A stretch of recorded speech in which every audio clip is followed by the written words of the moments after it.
What's up, YouTubers? It's your girl Shan from EV and Chill, and we just got back from a road trip. That's right, we took the Cybertruck on a road trip from Northern Virginia to Southern North Carolina, which is like confusing in my brain. Southern North Carolina. So in today's video, we are gonna talk stats. We're gonna talk how much it costs. We're gonna talk watt hours per mile, comfortability, FSD, all the pros and cons.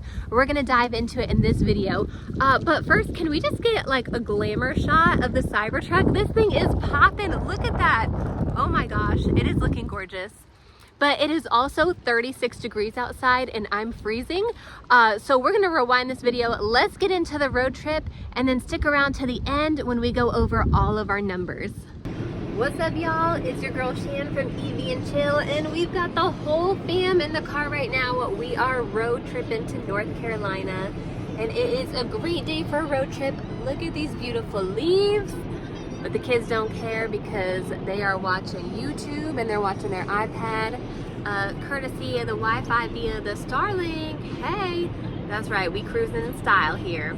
And you might be thinking like, Shan, you're going to North Carolina from DC, why do you need a Starlink? And yes, do we have good Wi-Fi in DC? We sure do. But when we get to rural, in the sticks, North Carolina, we're gonna be relying on this thing for show. All right, let's take a look at our stats here. When we got in the car, we had 96%, and now we are already down to 92%. Our first stop is gonna be a supercharger in Wake Forest, North Carolina. We're gonna be rolling in at 16%. Y'all, that is in 3 hours and 4 minutes. Between you and me, I don't think my bladder is gonna last that long. I think my bladder is like the size of a walnut. So we might be stopping a little bit sooner, especially because I'm a basic white girl. You know I brought my Stanley. And let me show you our stats real quickly here. All right, so far we've gone 14.3 miles. We are going through an average of 418.9 watt hours per mile. I'm gonna show you a roll up here at the end. Right now we're cruising, we've got FSD on, so my husband has his hands free for other things, if you're picking up what I'm putting down. We are still rocking FSD 13 dot whatever it is right now. I would love to have FSD 14. Fingers crossed, maybe we could get it for the way back. That's what I'm hoping. Will that happen? Maybe not. We'll see. All right, we're gonna check in with you at the end. It looks like someone's already getting a little tired. We've got our bag full of snacks, so we'll see you at the next supercharger.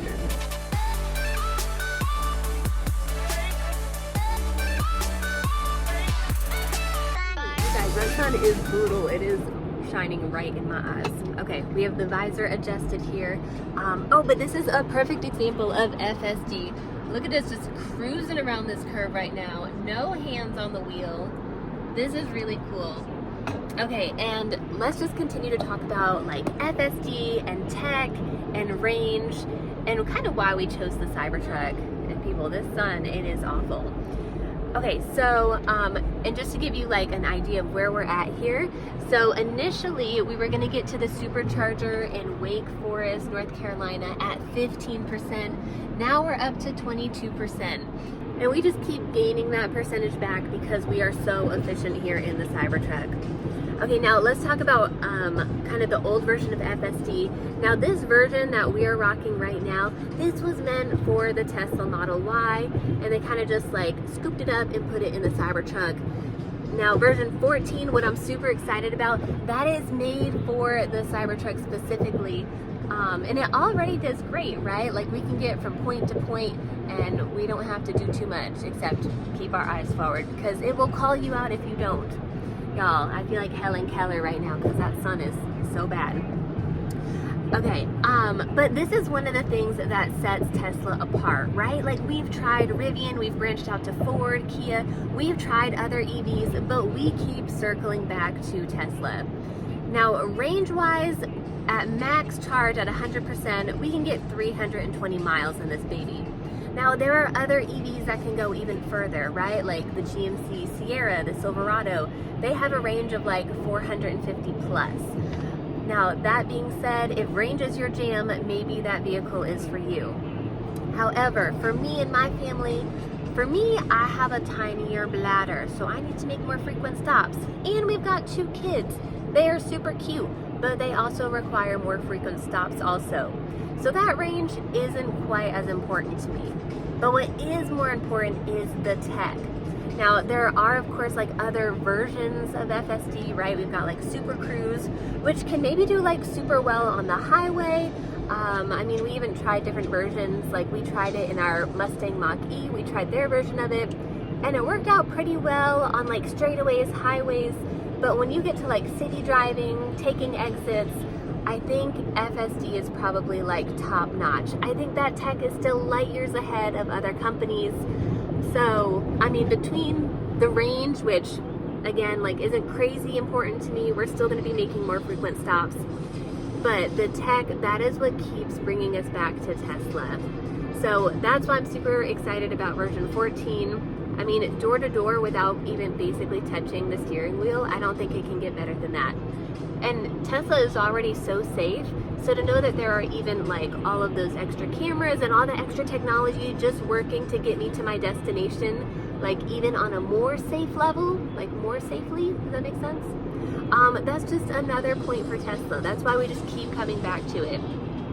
So far, I think our only downside of our road trip is the fact that I forgot to bring the headphones. So we're fighting the sound between like what's going on the Tesla screen back here and Jackson's iPad. So that has been less than ideal, but everything else has been smooth sailing. We haven't even hit a ton of traffic. We're still 2 hours and 1 minute away from our supercharger. Hopefully we can make it that long. I keep drinking water, so I'll have to check in with you when we do stop. We'll see you soon.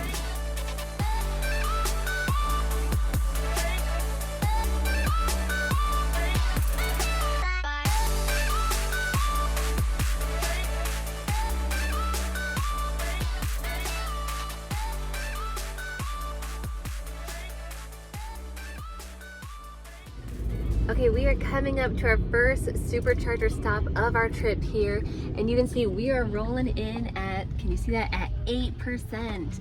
Now, we were originally rolling in at 22%, but nature was calling, so we had to make a quick bathroom break. So we figured we will just keep pushing on. We pushed on to the next supercharger station, so now we are stopping in Parkside. And I think rolling in at 8%, that's pretty efficient considering we were kind of pushing the speed limit. If you're picking up what I'm putting down, what the po-po don't know, they can't ticket us on. Okay, as we're rolling in here, we're gonna take a look at our stats. Let me pull up the trip here. All right, so we've gone 243.8 miles. We're averaging 419.6 watt hours per mile. Again, I think we're pretty happy about how efficient that is. We're rolling in pretty good. Now we're gonna stop, we're gonna charge here for maybe like 20-25 minutes, hit up those restrooms again, and then we will check in with you again, and we can go over our charging numbers if we can find these chargers. We are driving through this parking lot here. Oh, there's a Harris Teeter. If you shop at Harris Teeter, let me know what it's like, because I've never been in one. But hey, I might go in one right now to pee. Okay, here we are. We found the supercharger. All right, we've got 2 friends here. Oh, maybe 3 friends. Let's see. Okay, so far I've been excited because we've seen 7 Cybertrucks on our trip, and we're not even near our destination yet. And I'm just noticing that there is a Target, so we might be here for maybe more like an hour. We'll see. Mama gotta do some shopping. We have enough juice to continue on our trip here. Take a look. Right now we are getting about 146 kilowatts here, but total rookie move. We thought we were going to like a 250 kilowatt station. We were going to a 151, so rookie move. But when we plugged into the first one, it was capping out at like 67 kilowatts. So we pulled out, changed stalls, and then we started getting some real juice going. You saw 147 kilowatts there. We ran into Harris Teeter, used the restroom, grabbed some snacks for the boys. Now we're gonna continue on our trip. We're going to one of our favorite places in the world, Chick-fil-A. We're gonna grab some lunch, and then maybe we'll just top off again.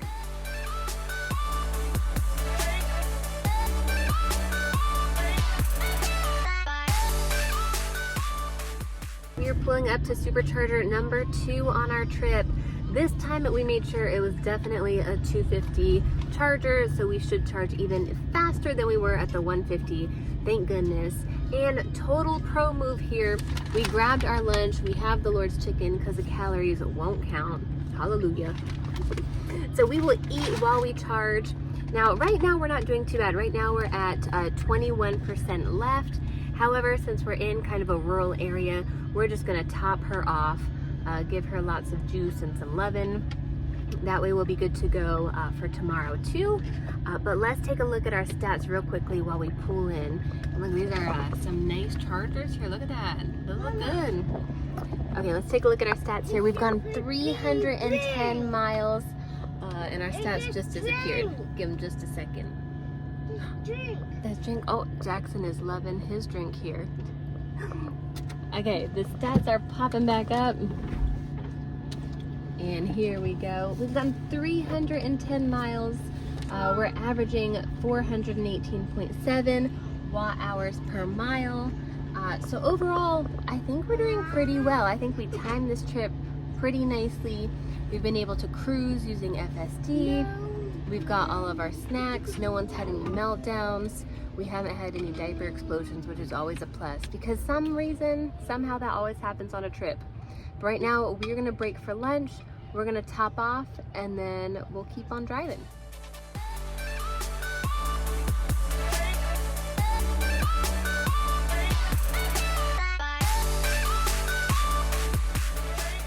It has been a long day on the road, but it's been, I think, a pretty successful one. We just made it here to our hotel. Now I'm gonna show you real quick how we travel. I was gonna show you this morning, but per usual, we were running late. I don't know why. Not because of me. It was because of me. Okay, I'm gonna show you how we travel here. Let me show you how we do things. Now, this is just like a quick weekend trip. We're just going overnight, nothing too crazy. Now, this is something that is like kind of a bigger difference here. So this is our frunk. Usually we keep like just a toolkit and like a first aid kit here because you never know what's gonna happen. Normally, like if we had the Rivian, we would be able to like put some suitcases up here, but the frunk in the Cybertruck is smaller. Wah, wah. So that's kind of disappointing. I wish we had more room. The Rivian, it was just wider, it was deeper, it had that like front edge here. This one is more of just like a shelf. So we weren't really able to utilize this too much. But again, it's just like a quick overnight trip. So we don't have a ton of stuff here. And I'm a little bit nervous because I don't even know what the back seat looks like. Let's take a look together. Okay, honestly, not too bad. But we have the kids' blankets. We've got our snack bag here. But you can see they've got plenty of leg room. They were able to watch TV on the screen. And then we had the iPad. Starlink is still up there using those suction cups. Now, let me show you the vault here where we keep things locked down. All right, we have our one suitcase. Not gonna lie, these are dirty diapers. That's disgusting. We also have the case for the Starlink here. And then we have our bed side rails because, you know, we don't want the boys falling out of bed. And then, of course, the stroller, which we just keep in the back anyways. So we just got to our hotel here. Woo. We are gonna go freshen up a little bit, relax, grab some dinner, let the kids hit the pool to hopefully wear them out. We'll get some sleep and then we'll catch you tomorrow morning. And then at the end of this, we are also gonna go over just cost-wise, like how far we went, how much everything cost to charge. And let's look real quick, just because it's the end of the night, we're not gonna do a ton more driving. Let's see how things went here. All right, we've got our trip setting. Okay, so today we drove 360 miles. We averaged 412.4 watt hours per mile. Sometimes, you know, the Cybertruck just wants to stretch her legs. So sometimes we got to put the pedal to the metal. You know what I'm saying? Sometimes she just cruises on her own, maybe a little bit too fast. I don't know what happens there. So overall, I think we were pretty energy efficient. I'm pretty excited about that. We did do 2 charging stops, which were pretty successful. The first one, again, a little wonky because we had to like change stalls and we thought we were going to like a 220 charger. We were at that 150, which that was kind of a bummer. We would ideally prefer like a 220 or like, I don't know, a V4. That would have been ideal. But the second charging stop was definitely successful. We charged up.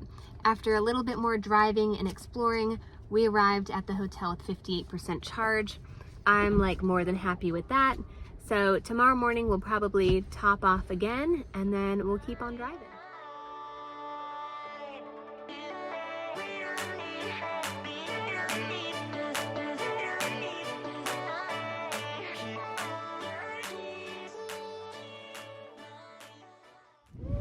We're on our way home. We're stopping in Raleigh for a bite to eat, and we were so concerned, where are we gonna park? What? Is there any space for a Cybertruck? Check this out right here, people. My favorite thing, reserved for EVs. Just another perk of owning an EV that not a lot of people talk about. So we are getting a charge, and we basically have reserved parking. It's pretty much like I called ahead. We're gonna go get some food and then we'll keep going home. Okay, so you saw some of the road trip here. Now I'm gonna show you kind of our stats. We'll start at stats and then we'll talk about like comfortability, convenience, pros and cons. We'll just go down the list here. All right, and here's a better view for you guys. Okay, so we went 711.4 miles on our trip. Our average energy was 391 watt hours per mile. So if we were to break that number down even further, we were averaging 2.56 miles per kilowatt hour, which honestly is like really efficient, considering again that this is like a full-size truck. We had 4 people in here, and it's not like we were loaded down for like a week-long trip, but we still had stuff in the back. Like we were pulling power, we had things plugged in. I'm pretty happy with that number. I think that's pretty efficient. Now, if we were to do a comparison with a gas vehicle, okay, but let's do the comparison anyways. Now, it costs us $73 to go down and back. So we charged 3 times. We charged once going down there, we charged once while we were down there, and then we charged once on the way back. So 3 times cost us $73. Oh, my son just texted me. We need to buy Christmas presents. Okay, I'm glad that's on his mind. Yeah, it cost us $73 in the Cybertruck. Now, if we were to do a comparison here, if we were to take like an F-150 that was averaging like 23 like highway miles per gallon, that same trip would cost $89.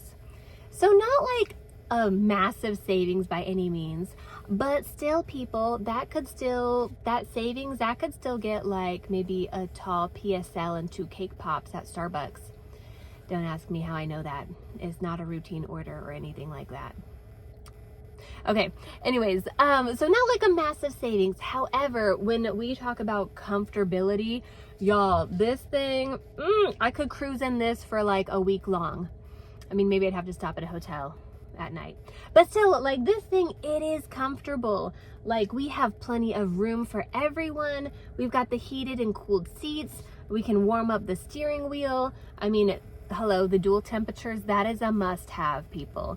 When my husband is at like 69 degrees, as much as I love that number, that's a little too chilly for me in the car. So I've got my side over on like 82. So again, like, super comfortable. And convenience wise, y'all, we still have the Starlink. You see that? That thing worth its weight in gold. Even in like rural parts of North Carolina, we never lost connectivity once. We had all our devices connected. We had the truck connected. It was fantastic. And talk about convenience, the screen down here, y'all, that the kids were watching, the only issue we had, and this is totally like first world probs, I get it, was when like one son wanted to watch Paw Patrol and my older son wanted to watch Curious George. So we did have the iPad, which was we were able to, like, you know, divide their attentions that way. Like, one could have one and one could have the other. However, then it was like noise overload for Mama.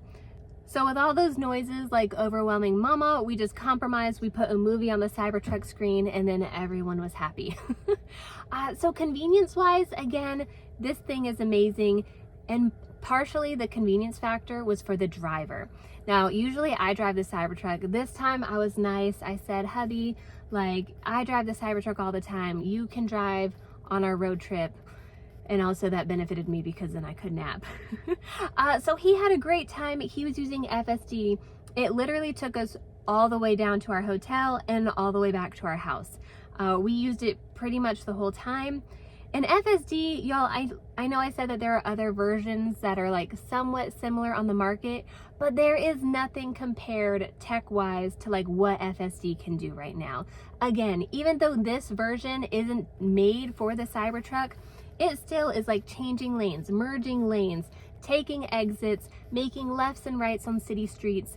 Like how smooth it would go around roundabouts, it was probably smoother than my own driving.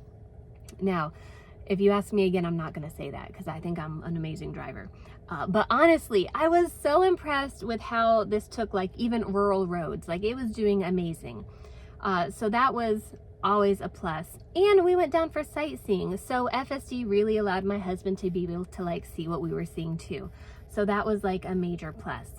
Now, if we were going to talk cons, and this is kind of like a pro and a con.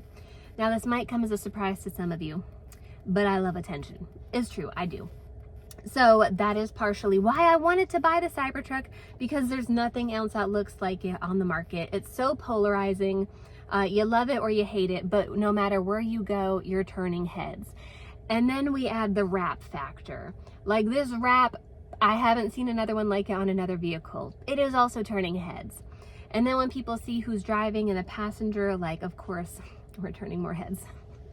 Now, normally, again, that is fantastic. Normally, I love the attention. We get lots of thumbs up, occasionally a thumbs down. But in North Carolina, everyone seemed to be like super supportive. They seem to be really impressed by it. Some people just seem straight up confused. I'm not even going to lie to you. I don't know if it was like maybe the first Cybertruck some of them have ever seen. But we have Sentry mode, like when we were stopped at lunch or in our hotel, we have Sentry mode footage of people just like walking around the vehicle, like either really impressed or confused, like they're looking for like a badge or a logo, probably not sure what it is. I don't know. But yeah, normally I love that kind of attention. However, this is like the 0.00001 time I don't love attention. When we are driving through some towns that maybe we're not familiar with, right? That happens on road trips. Maybe you need to stop and charge. You might be in maybe a little bit more of an unsavory area if you're picking up what I'm putting down.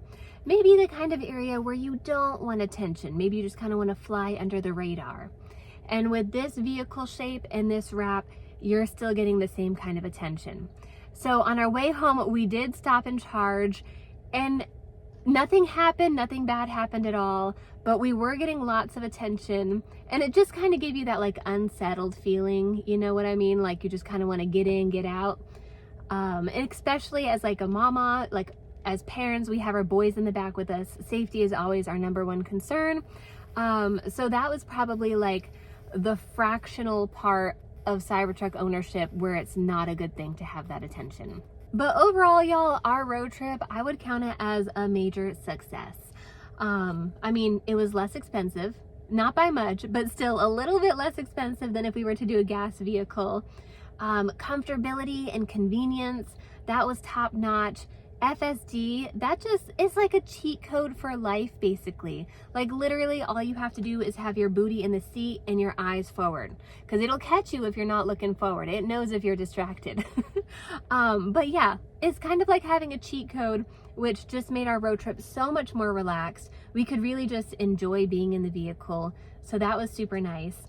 Again, like having Starlink, we will never travel without that again. That was amazing. Again, comfortability, we all had room, space. Having the vault in the back for our stuff was great. Overall, y'all, this road trip was a total success. We are definitely going to be taking more road trips in this thing. Now, if you have any road trip tips or tricks, drop it in the comments below. Even your worst road trip ever. Probably the worst road trip my husband and I ever took. Y'all, this was like back when we were first married. And he owned a Chevy Cruze, which, not hating on the Cruzes, like there's some good vehicles. However, my husband is taller, so he was kind of cramped. You know, Chevy Cruzes are just smaller. So he was like cramped up in the steering wheel. We had no room for our stuff. It was just not the most comfortable road trip. So looking back to where we are now, we are incredibly even more grateful for the Cybertruck. But yeah, if you have any crazy road stories, drop it in the comments below. I would love to read it. But that's all I've got for now. Thanks for watching. I'll catch you next time.